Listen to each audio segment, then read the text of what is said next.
A pregnant woman nearing her due date vanishes after a surprise meeting with the uninterested father of her unborn child. Although the man was a person of interest, he hasn't been named a suspect. August 14th, 2005, Amanda Jones received a call from the man she claimed was the father of her baby. He wanted to meet her after church. She was excited. Maybe he had changed his mind. Unfortunately, Amanda would never be seen again. This seems like an open and shut case, and yet it has gotten nowhere. The family still has no justice, and the person of interest has died. Will Amanda Jones receive justice? Will they ever find her and her unborn child?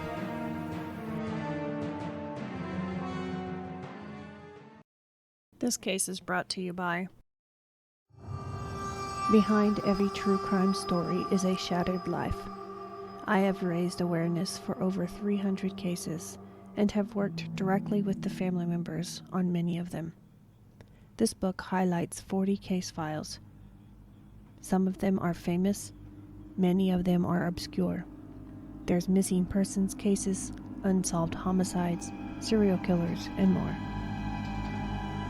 Check out Shattered today to learn more.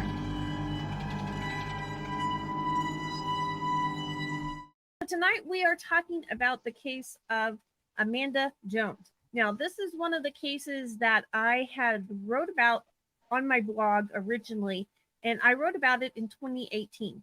So I started writing a cold case blog not long after I started writing true crime because I wanted to put out something weekly while I was working on my next book. So I started doing cold cases about 2017 into 2018. And she was one of the first cases that I wrote about because I was looking for cases in Missouri.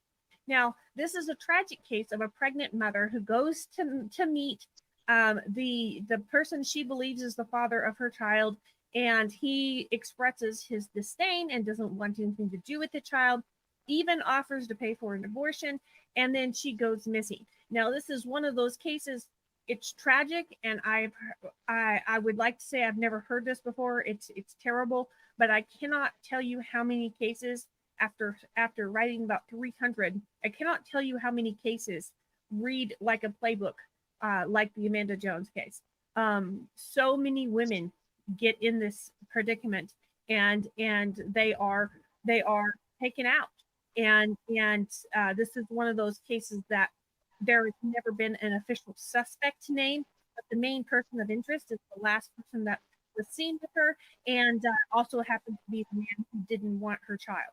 So, we are left to deal with that. And so we've got another brokenhearted family that we are talking about tonight. Now, this case is 19 years old. This happened, I just turned the page on my notes. Why do I turn the page on my notes? Then I can't glance down and read. This happened in August 2005, and I will get you the date, August 14th, 2005. Now, August 14th was actually a day getting pretty close to Amanda Jones's due date. Amanda Jones was 26 years old, and she had already expressed to this man that she believed this child was his. He had told her he wanted nothing to do with it. And then when it got closer to time and she was about to give birth, she that he hadn't changed his mind and to see if he wanted his last name on the birth certificate or not. Well, on August 14th, it was a Sunday morning, she shows up at church all happy and excited and tells her family that this man had called her and wanted to meet with her after church. So she was all happy. Maybe perhaps she thought he was changing his mind. She didn't know, but unfortunately, she would go to meet him and she would never be seen again. Now, she went to meet him at a specific location at a civic center. And while I look up that picture, Cricket, I will ask you to tell people the first time you read this. What was your first thought? My first thought was that that she's on that property somewhere. The property that she was last seen on, or the person of interest? Oh yes, definitely him. I mean, he's the alleged father, and the fact that he right in the beginning when she mentioned she was pregnant, his first thing was, "I'll give you money to get an abortion." Mm-hmm. You Right. know, that's a red flag there. Right. So this is the picture for Hillsboro Community Civic Center. So there you go. Um, the Civic Center is a place where they have all kinds of events. They have parties. They have, in on the property of the Civic Center, they have the little street festivals and the carnivals and all that thing. They also had a horse farm, and this is where this gentleman worked. So he had keys to the Civic Center, and this is a place where she had actually met him 9 months before this. She had actually met him here. He was working the party. It was a work party, and he was actually there working the party. And she had just gotten out of a long-term relationship. She had a 4-year-old daughter from a previous marriage, and now she was alone. And I don't know if she was, you would say she was vulnerable or not, but this seemed to be a real quick, almost a rebound type relationship. She met him, and they spent the evening together, and that's not her normal behavior according to her sister. But this was what happened that night. And then she comes up pregnant a few months later. She reaches out to Bryan, which is the man's name, and Westfall, I believe is his last name, Bryan Westfall. She reaches out to him and says, "Hey, I believe this is yours." And he says, "No, it's not." And when she tried to convince him that it was, he said, "I will pay for you to get a divorce. Pay for you to get a divorce. Pay for you to get a um, an abortion." Okay. Now I'm gonna stop sharing this. So this is the Civic Center. You see a picture of that. Um, so this man is a horseman, and he actually ran the horse barns and things at this Civic Center. He also would take care of other people's horses and things at his family farm. It was a little ways away, but they had many acres out there. And so the police want to try to maybe look at his place and maybe see if she's there. Unfortunately, we'll find out that that has not been completed, and there's some technical reasons why. Um, but we're gonna dive into this. So she goes to church Sunday morning, and she's all happy and bouncy and having a good time. She leaves her 4-year-old daughter with her parents and says, "I will be back in a couple hours." She kisses her daughter goodbye, and she walks out of their life. Now, her sister had a little gut wrenching feeling that maybe she should go with her, and she said, "Why don't I go with you just to be, on the safe side?" And Amanda says, "No, I need to handle this on my own. Everything's fine. Don't worry." And she convinced her sister to stay. So she goes on and she stops by a store and grabs a soda and a couple other things on her way there. And we know that she met Bryan Westfall at the Civic Center around 1 o'clock or so. Okay, now she had her car parked out in front in the parking place, and you'll notice that when the police do eventually come and find out, that she's missing, they will look in the car. They'll find out that her keys in her wallet and her phone and all that stuff's missing, and that she's not in the car. But there's also something that her sister, I believe it was, said that she took with her that morning. She took a little baby book that she had created with all of the sonogram photos and things like that, and some little poems and things. And they felt like she was going to try to make one more plea to get him involved in the child's life. And so she took those pictures thinking maybe if he knew that it was a little boy, maybe, whatever her reasoning is, she thought maybe if she showed him this little baby book, that it would change his mind. Now, everything I've looked at and read and listened to, I never seen anything that they found that baby book in that car. Did you hear? Did I miss something, girls? Tammy, did you hear anything about the baby book after that? No, nope, nothing Cricket, did after I? that. No, Okay. I didn't either. So I found a little bit of a discrepancy on the Charlie Project website. It says that her purse was found in the car, but her keys, her wallet, and her phone were missing. Now, when you listen to some of the videos, you'll find that it says her purse was missing too. So there's a discrepancy there. I'm not sure if she took her actual bag or just took her wallet and her keys and her phone out of the bag. But at 1:15, she is at the Civic Center and she gets a phone call. Now she's at the Civic Center trying to negotiate with this man to be a part of the child's life. Now she answers this phone call at 1:15. 1:15, she gets a phone call. It's actually her ex-sister-in-law who happens to be her Mary Kay lady. She's calling about an order for makeup. And for some reason, she said this was really odd because Amanda was really snappy and snippy and real short with her. And she didn't say that she was rude, but she was very, very not like herself. She's like just very short. And she kept saying, well, what number was it? You know, what makeup was it? Do you remember which one it was? And she kept saying, I don't know, something with the 8 in it, something with the number 8. Okay. And then she got off the phone. I can't talk now. I have to get off. Now, that was very uncommon because she said Amanda had never talked to her like that before. And so she said she didn't realize that she was meeting the baby daddy or the alleged baby daddy, or she would have put 2 and 2 together and she would have called back, or she'd have showed up, you know, something like that. But this woman didn't know that she was meeting Bryan that day. Now, so what happened is that was the last phone call that she received on that cell phone. Okay. Now, you'll find out that one of Bryan's stories, when the police call him, and actually when the mom calls him first, because she's trying to figure out what happens before she even called the police to say her daughter's missing. He said that his story was, yes, they talked at the Civic Center. She wasn't happy and they decided they weren't going to go out to eat after all. And so she went out to her car. She needed to go to the bathroom. So he unlocked the bathroom door for her at the Civic Center so she could go and use the bathroom. And then she went out to her car and he went around to the horse barns there at the Civic Center and went to work. Okay. He said 3.5 hours or whatever later, around 5 o'clock, he left the Civic Center. He's seen her car there and he says he's seen her sitting in the car talking on her phone. Okay. So here's the first story, the first narrative that we got. Okay. So the first narrative is they didn't come to any kind of positive conclusion. She was upset.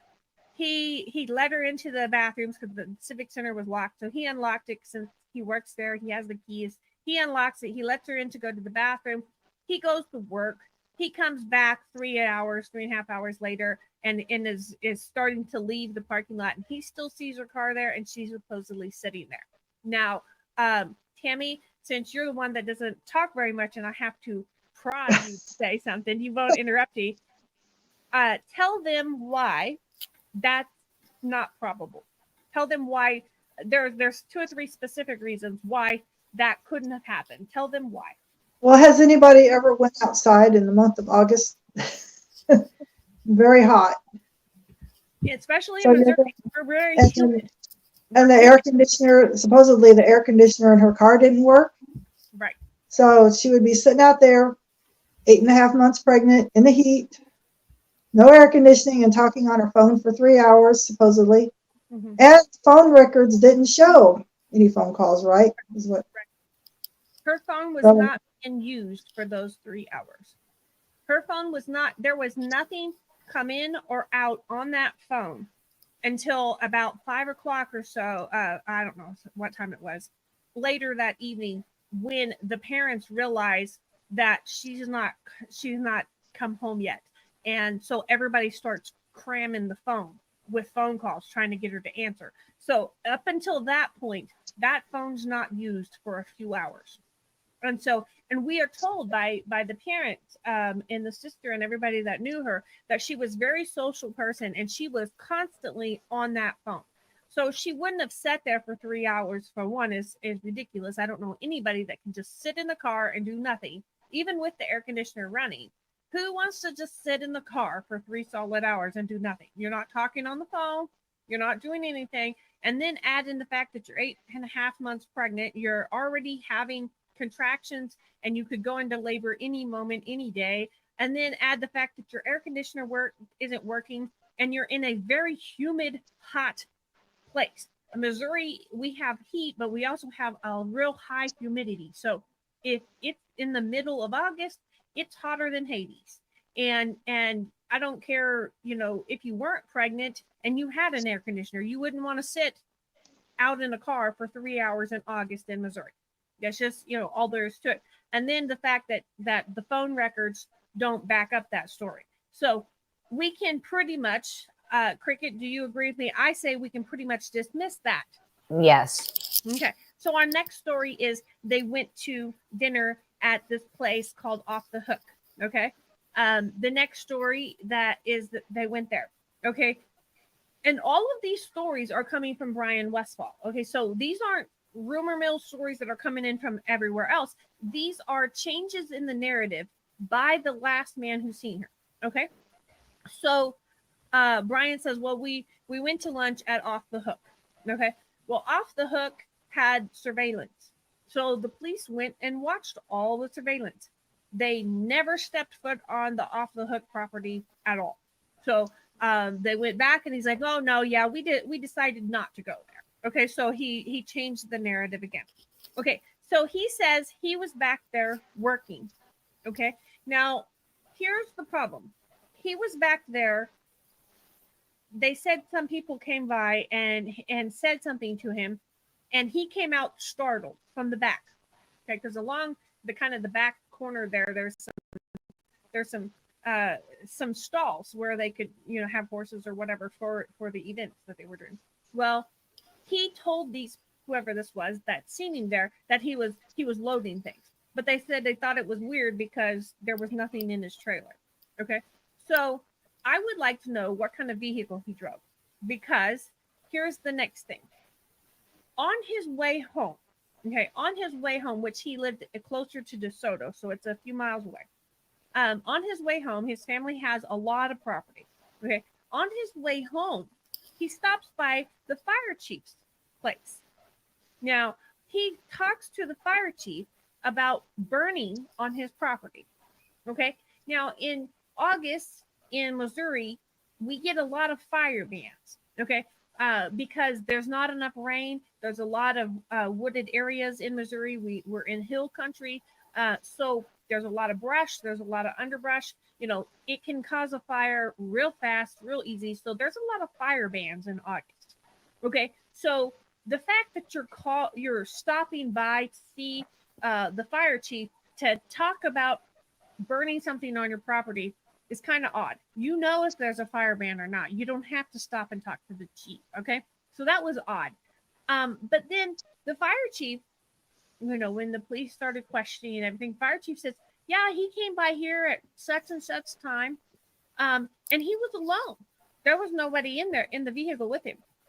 So because of that little bit of so-called eyewitness testimony, they cannot legally search this man's property because they said they don't have any proof that this pregnant woman ever left the Civic Center property. Okay, which I call BS on that, and I'll tell you why here in a little while.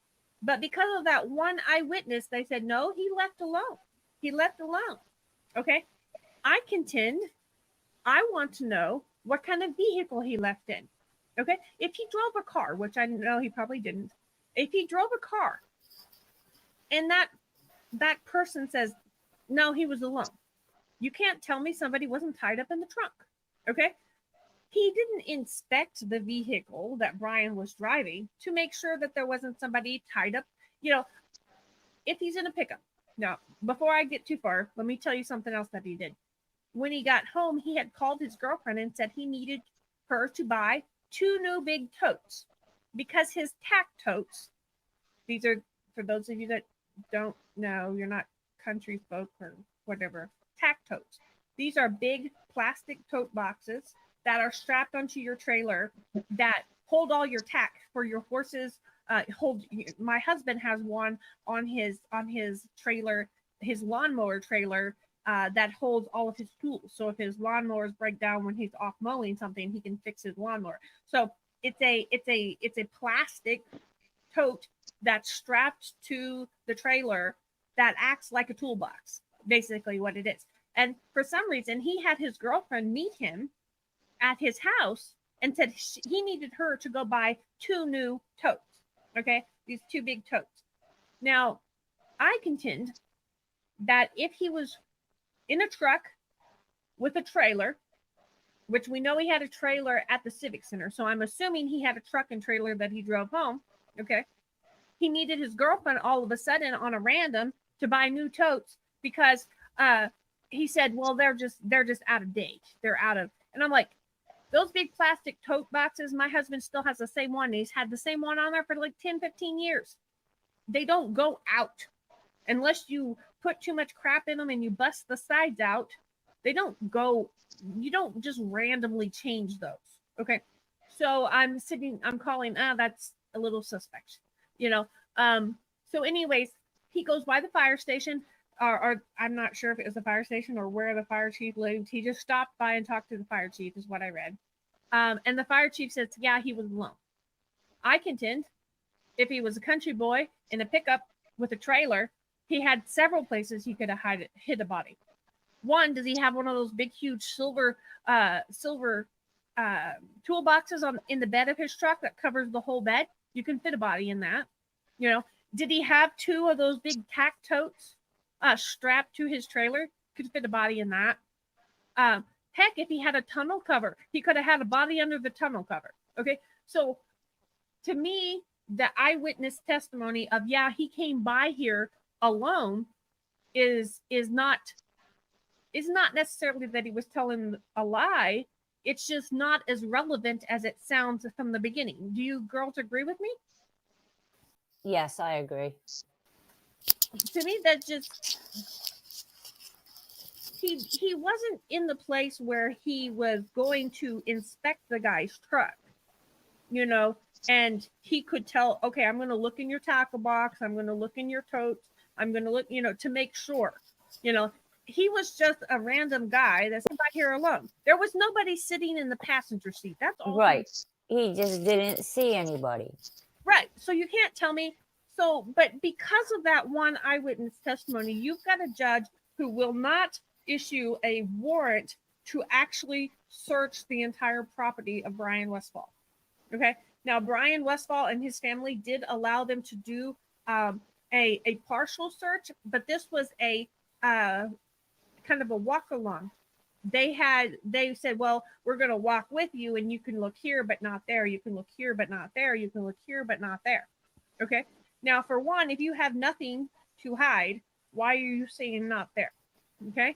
But for two, once this all happened, before anybody was suspect of anything, before anybody even called anything, Bryan Westfall, his girlfriend, all got an attorney instantly.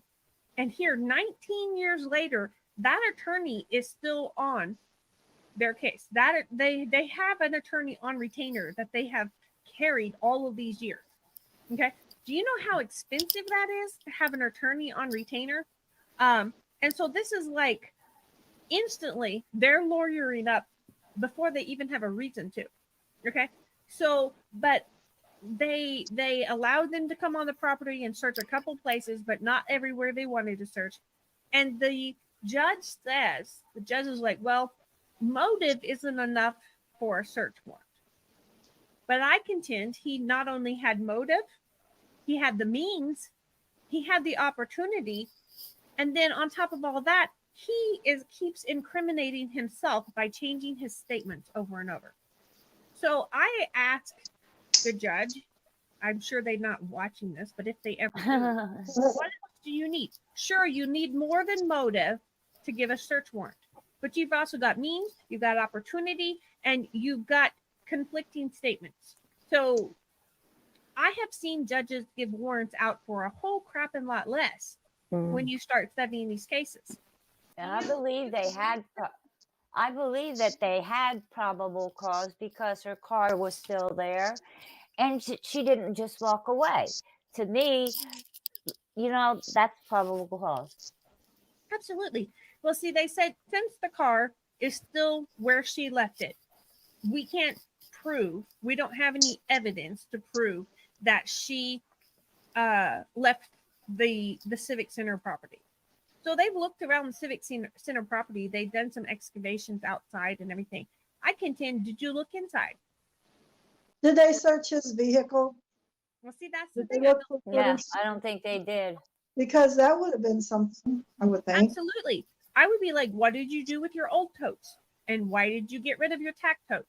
Why did you have to have new ones all of a sudden?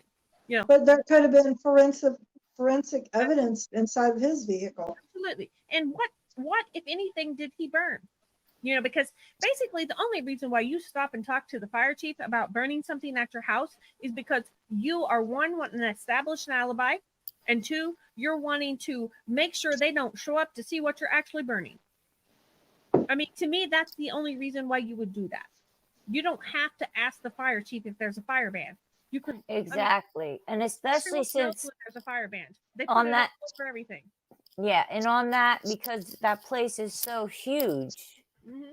it's not, woods all around it. Like if you burn something, woods are going to catch on fire. It was so open. Yeah. There was no need to even. Well, he's a farmer. He's a horseman. Yeah. He knows how to run a fire. Yeah. Every country boy around here was part of the volunteer fire department for a long time. Even my husband was part of the volunteer fire department. They know how to run a fire.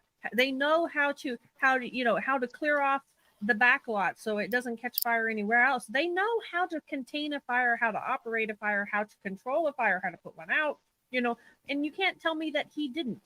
So why is he getting, making a big stink out of he's gonna light a fire on his property? I say it's because he didn't want anyone to show up to see what it was. Exactly. But as far as we can tell, we can't see anything where because the judge won't give a warrant because he says that there's nothing to show that she ever left the Civic Center.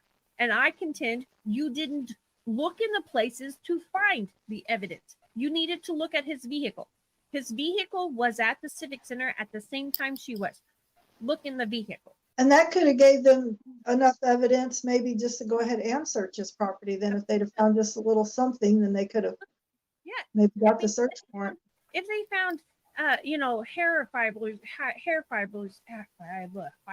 if they saw blood evidence, if they saw anything in that vehicle, then they could say, okay, she was in this vehicle and maybe he took her here.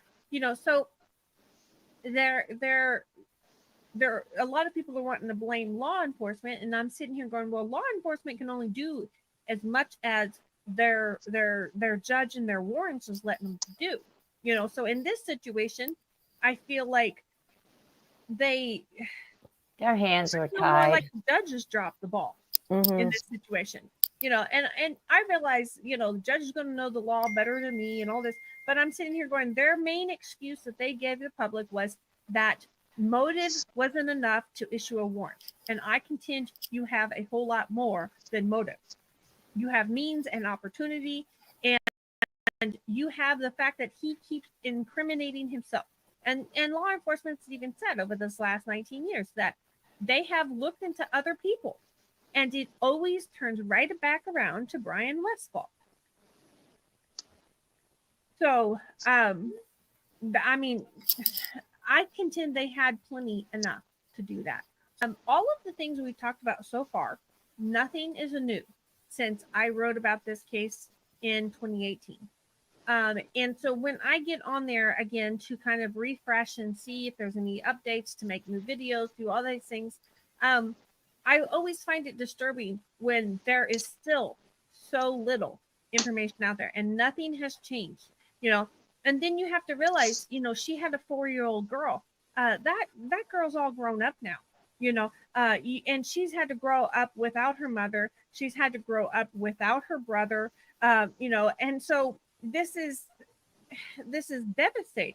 But then when you see that there's nothing new, it's even more heartbreaking. So it's like, we got to make a video, we got to share this, we got to get this out, because somebody knows something. This man did not do the if this man did this, because we have to say allegedly, because he's not even been officially named a suspect. He's just the person of interest.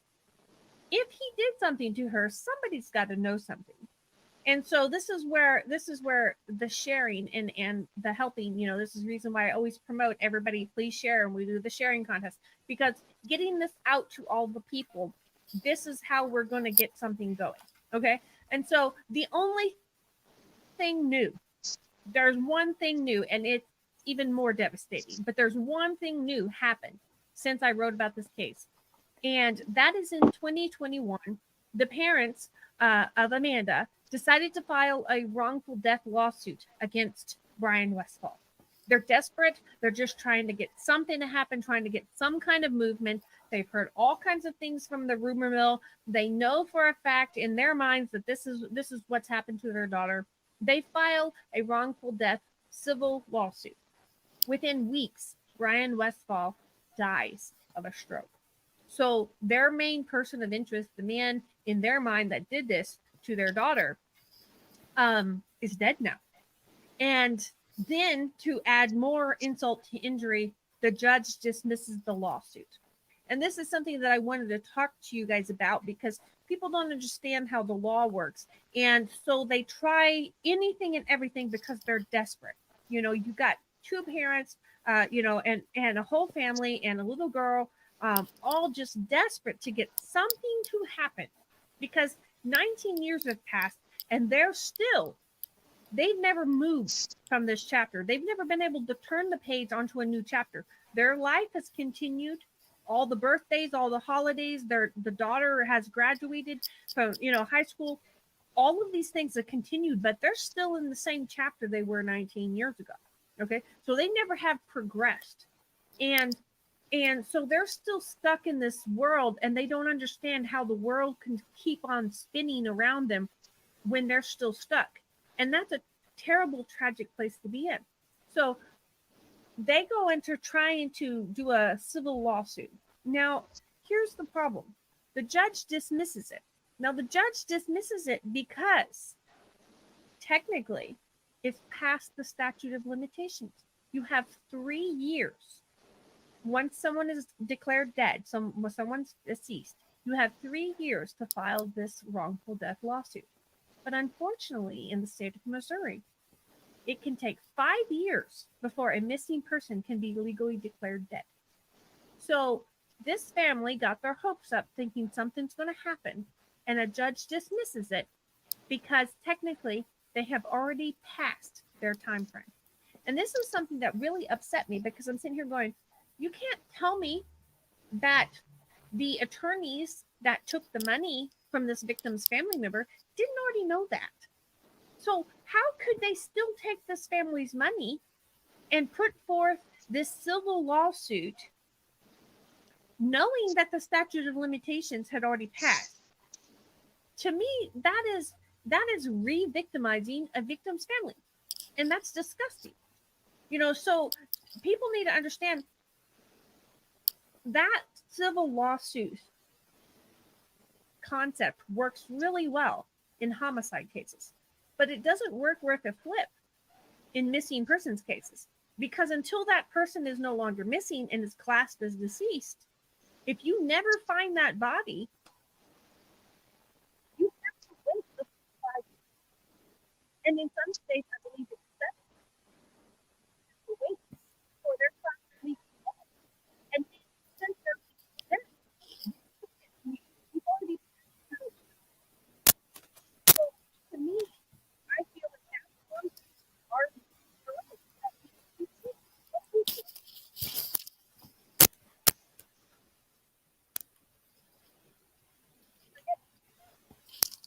I'm having some issues with my.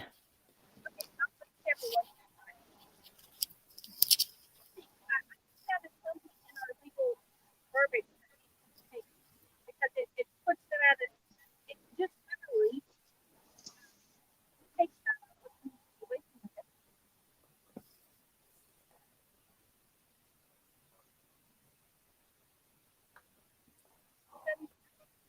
You having audio issues? I don't know. I'm not having any problems on my Now end. Now you're now, back. now I can hear you again. Now you're back. Okay, somebody in the comments said that they were having trouble. So to me, that needs to be changed in our legal verbiage, because if you can't file a wrongful death lawsuit until over 3 years, but you can't legally class them as dead if they're missing for 5 years, then that just takes that option off the table for missing persons cases. And I contend that this attorney that did this for the victim's family already knew that. And if Oh, yeah. they just re-victimized a victim's family, and I think that's disgusting. Yep. Here in Pennsylvania, it's 7 years. See, I know a lot of places it is 7 years.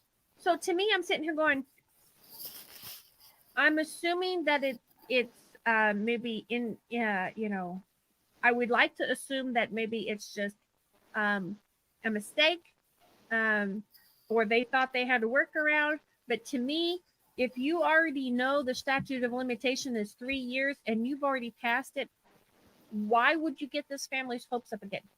Why would you get their hopes up and then take their money and put forth this lawsuit just to have it dismissed? To me, I think it's to the point that I feel like they've been re-victimized by some of the people that's supposed to be helping them, and I find that disgusting.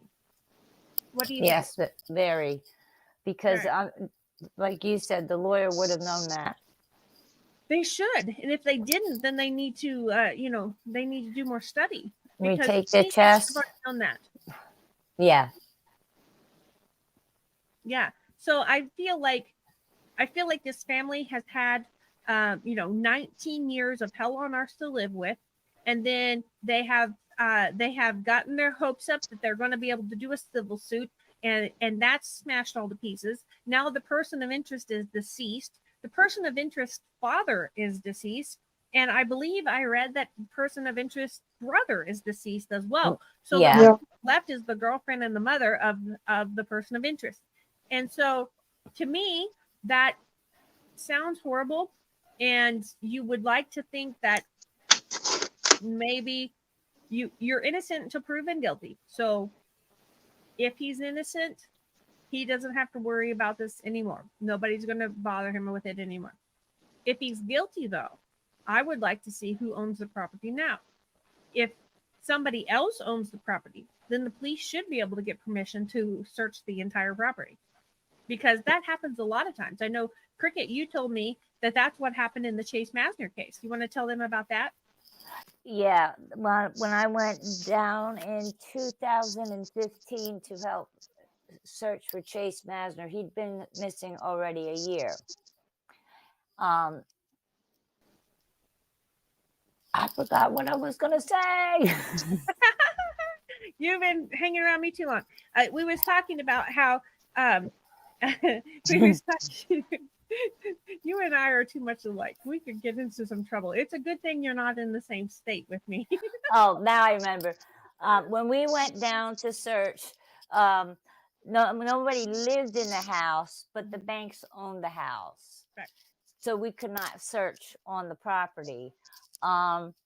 Later on, a couple years later, when a dog team went down, there were people living in the house, and they allowed the search on the property, and Chase Masner was recovered. Right there where everyone thought he was. Yes. And so that's what we can have a hope that maybe whoever owns the property now will allow the police to search it. And hopefully there's still something there to find if it's there. But here's the next thing. When you remove all probabilities, whatever's left is usually the truth. So when you realize Amanda had no other enemies at this time, and she technically didn't even really class Bryan as an enemy, but she didn't have anybody that was against her at the time. She didn't have a bad relationship necessarily with her ex-husband's family, because she was still friends with her ex-sister-in-law and got Mary Kay makeup from her and all this stuff. So she was very well liked. She didn't have a lot of other possibilities. So, what is the probability of her going to meet Bryan Westfall? They have an argument in the Civic Center, and then she goes back out to her car. Some random stranger stops by, sees her in her car, pulls her out of her car. She grabs her keys, her wallet, her phone, and the baby book, and goes with whoever kidnaps her and hauls her off. What's the probability of that? For one, No. you got to realize she is not a tiny person. Okay, she's close. She's she was 170, 180 pounds because she was 8 months pregnant.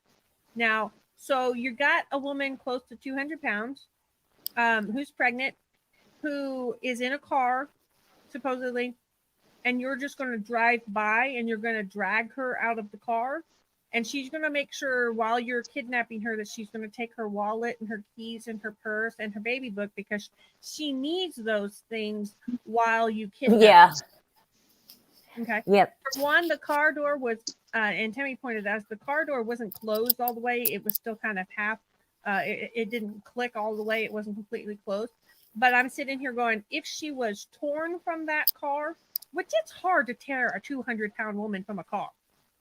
Okay, it's hard unless you're a little bitty, 100-pound toothpick. It's hard. And even if somebody kidnapped her at gunpoint, she might have gotten out of the car, but she ain't thinking about her purse and her wallet and her phone and the baby book. Because when you're being kidnapped at gunpoint, you're going to take the baby book. Right? Yes. So, because you're going to show the kidnapper your sonogram pictures and read him or her the poems. You're going to, because this is what you're going to do. So to me, it's just downright asinine to think of that. Because, yes, somebody could have come by and kidnapped her. But she's not going to take her keys, her phone, her wallet, and her baby book when she's being kidnapped.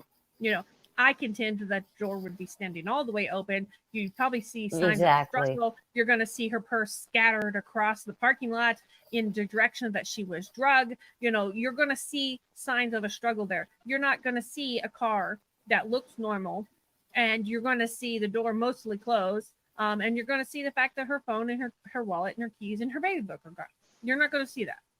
So to me, when you eliminate all the other things, she didn't have any other enemies.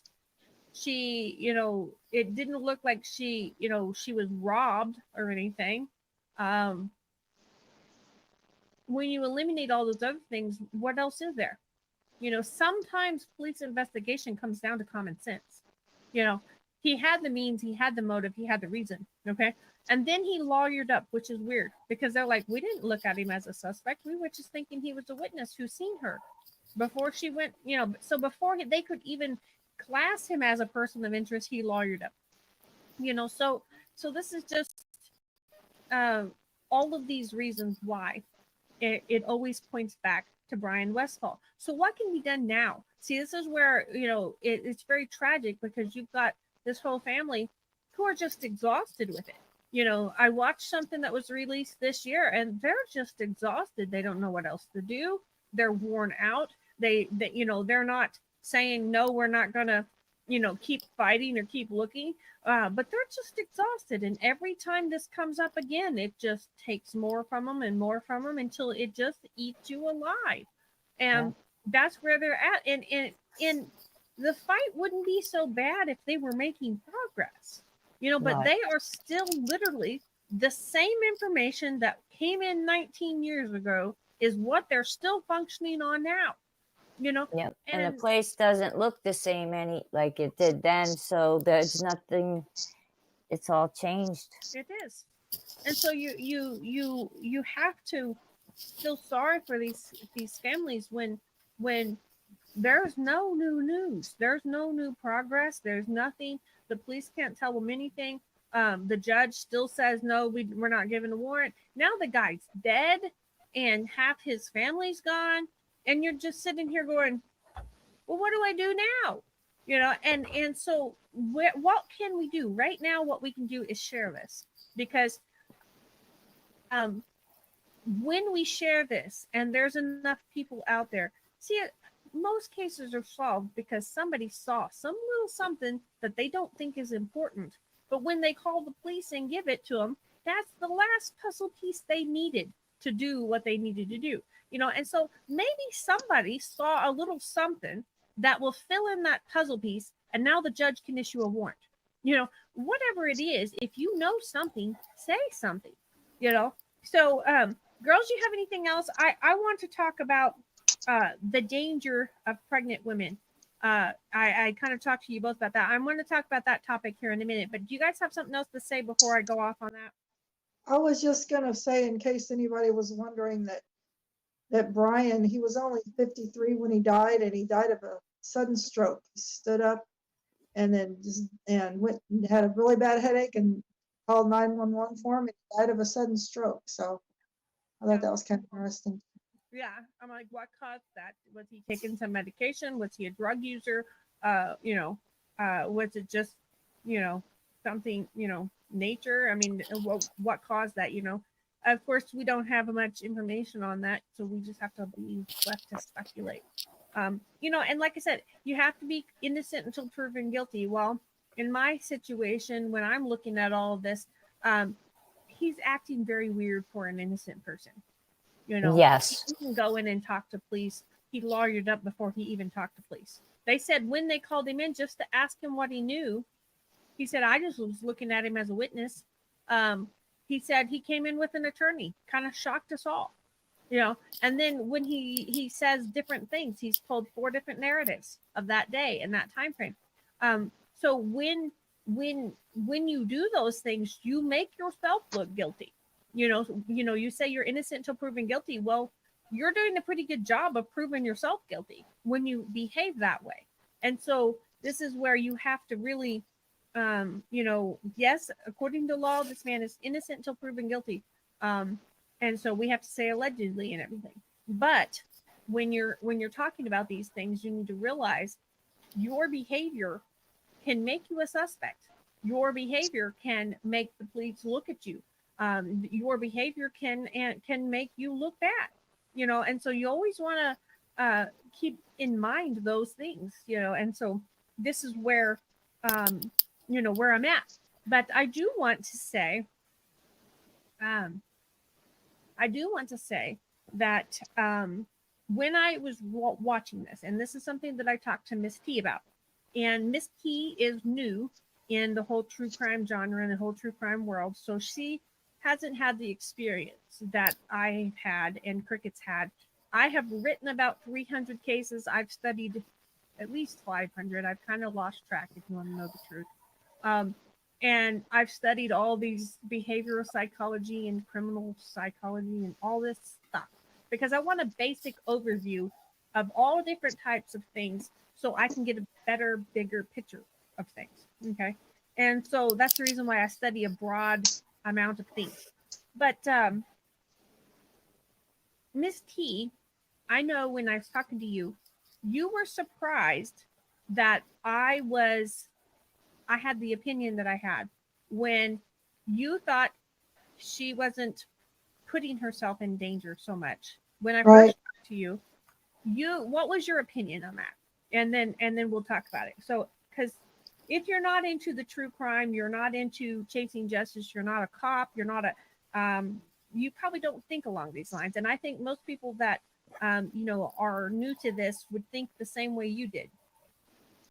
I didn't realize she was putting herself in danger by going to meet him, because I didn't think that she had been putting that much pressure on him and that she was giving him one last chance to be a part of the baby's life. And my mind didn't jump to like, oh my gosh, he might just kill her. But, my mind didn't go there. Yeah. And then what did I tell you? You told me you've seen it a lot in your cases that you've studied. It kind of shocked you too. I mean, when I told you, and this is the thing, and this is the reason why I want to bring this up. I'm not victim blaming at all. Never, ever, ever do that. But I want to educate you guys that are watching. So in case you find yourself as a woman in this situation, do not do this. Okay?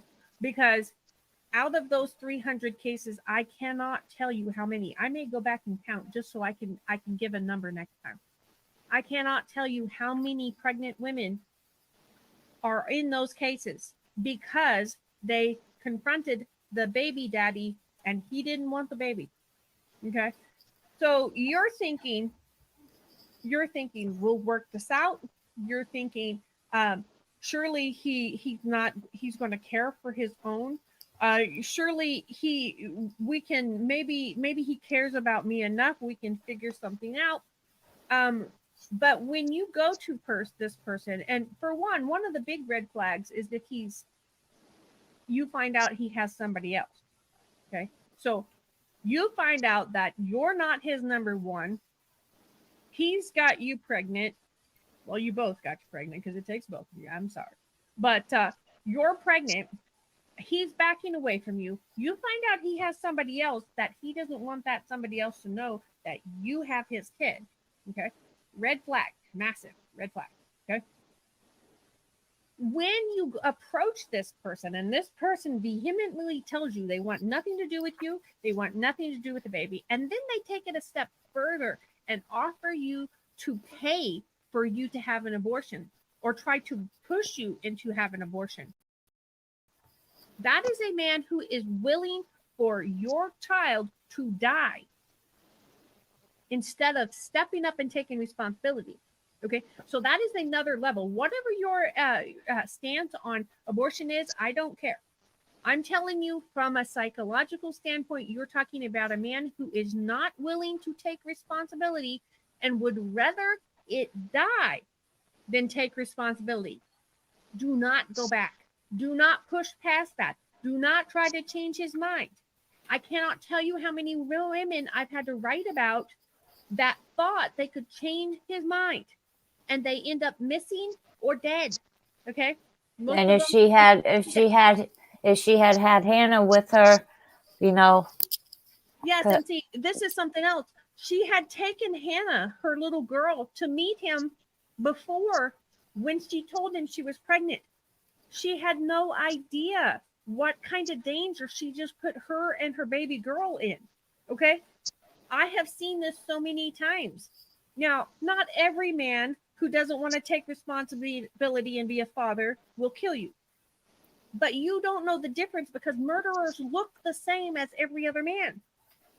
Okay? So if you're in this situation, if you watch this and you find yourself in this situation a few months, a few years down the road, I beg you, do not ever meet that man alone. Never. Okay? Because every single time you're going to go missing, you're going to end up dead. They're going to find you somewhere years later. Okay? Do yourself a favor. Watch for the red flags. If the man does not want to step up and take responsibility, it doesn't matter if it's just, if it's right, if you have, because you feel justified. He should. And I'm telling you, you're right. He should. But you can't make him. And the more you try and the more you push, the more danger you put yourself in. And I contend he wanted nothing to do with this baby.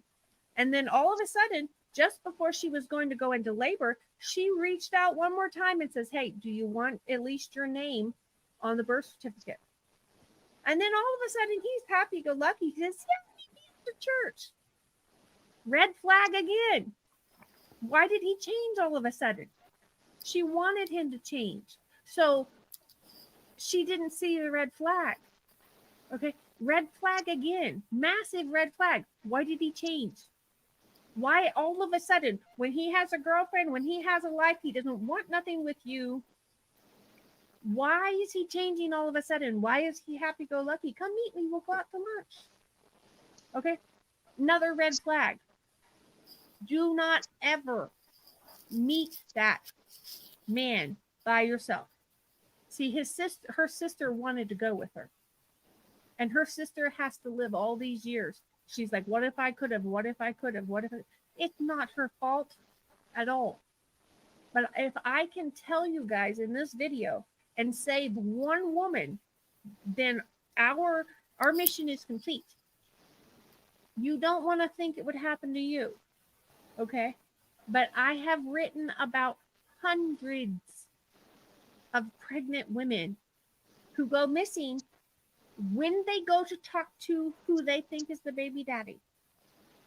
You're better off to wait. You're better off to wait till the child's born. Then you can get paternity tests. Then you can do different things. But you don't have a leg to stand on until that child's born. And you are in your most vulnerable state when you're 8 months pregnant. You cannot fight off an attacker. You are most vulnerable then. So I plead with you, if you find yourself in this situation, do not meet him alone. I don't care if you think he's a saint and he's going to change his mind and you guys are going to get married and live happily ever after and everything's going to be roses. Do not meet him alone. Cricket, you have anything to add? Yeah, like you were saying, I would say 9 out of 10 pregnant women that go missing, it's the father of the child. Yeah, and a lot of times it is proven to be that person. A lot of times it is not. They never can figure it out who it was. But I contend either way, you need to not put yourself in that situation. Do not ever meet them alone again, especially if they cross that line and tell you, because he was literally telling her, I don't want nothing to do with you. I don't want this kid. I would rather that the child be dead, because that's what he was saying. I would rather it be dead than do something with you. Now, he didn't use those words, and that's not what she heard. But that's what his intent was. I want nothing to do with you, and I would rather it be gone. Now, if someone's going to say that, don't give them another chance. Don't do it, because you're putting your life at risk, because he's telling you he cares so little about that life that he'd rather snuff it out. So what's to say he's not going to snuff out yours? Okay? So I'm not victim blaming at all. This is not Amanda's fault in the least, because most people think like Miss T did. They don't know, unless you're in law enforcement and you see all the cases and you see all the statistics, you have no idea. Miss T, you didn't have no idea, did you? No, I mean, I just thought she was giving him one more chance, and I didn't, You were trying. You was thinking, well, she's just trying to give him a chance so he don't regret it later. Because women think about all those things. That man told her exactly what he wanted at the beginning, and he was, and it looked like that's what he got. So this is just kind of my little, my educational rant. Please don't put yourself in that situation. I hope you never get yourself in that situation.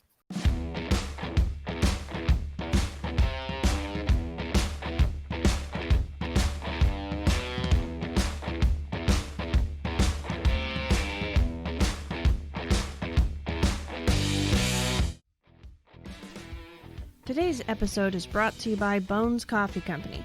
You can forget about boring coffee when you drink Bones Coffee. Not only do they offer a variety of flavors such as strawberry cheesecake and maple bacon, they are a family-owned company that puts great detail not only in their coffee, but in the artwork that comes on each individual bag.